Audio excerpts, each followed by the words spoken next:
स्वर्गीय मास्टर सुरेश कुमार जी की 13वीं संस्कार को सम्मानित कराने वाले श्रद्धेय पुरोहित जी, आज के आदरणीय यजमान उनके ज्येष्ठ पुत्र प्रिय भरत कुमार जी, सभा में विराजमान वंदना के योग्य चरण स्पर्शीय बुजुर्गों, मेरे बाएं हिस्से पर समाहित पूजनीय मातृशक्ति नौजवान साथियों, प्यारे बच्चे, बहुत ही संजीदगी के साथ इस दावते दुखन सभा का संचालन कर रहे आदरणीय मास्टर राजकुमार, मैं अपने से पूर्व के सम्मानित वक्ताओं के साथ स्वयं को संबद्ध करता हूं और जिस सम्मानित जगह में बैठा हूं वहां हम लोग बैठे हुए आपस में बहुत धीमे स्वर में बहुत गमगीन चर्चा आपस में कर रहे हैं।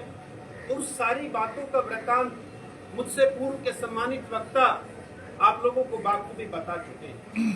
चूंकि समय की बाध्यता, हर दृष्टिकोण से हर समय हमें अपने आप को सोचकर देखना चाहिए।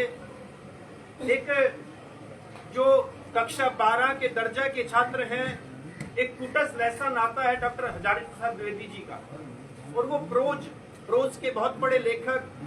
1992 में मैंने इंटर किया और उसका वो प्रश्न उस समय प्रश्न में आया था, जीवन जीना भी एक कला है, लेकिन कला ही नहीं तपस्या है।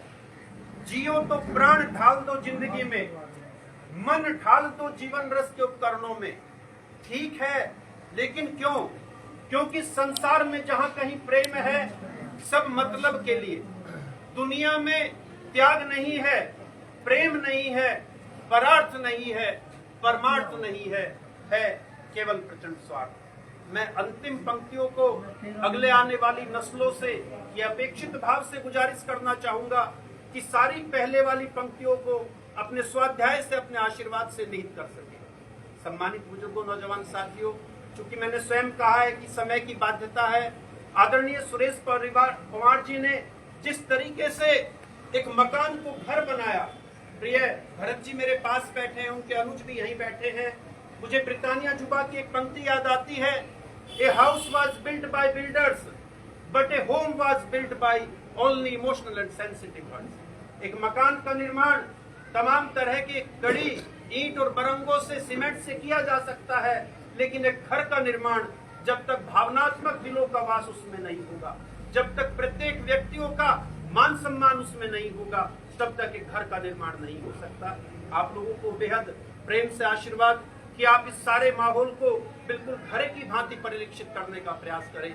मैं इन्हीं शब्दों के साथ इस सृष्टि के रचयिता परमपिता परमेश्वर अर्थात भगवान से बहुत ही सानुरोध प्रार्थना करता हूँ कि श्रद्धेय गुरु जी के चले जाने के बाद इस परिवार में, समाज में जो शून्य स्थापित हुआ है, उसे अपने आदेश से कम कर सके।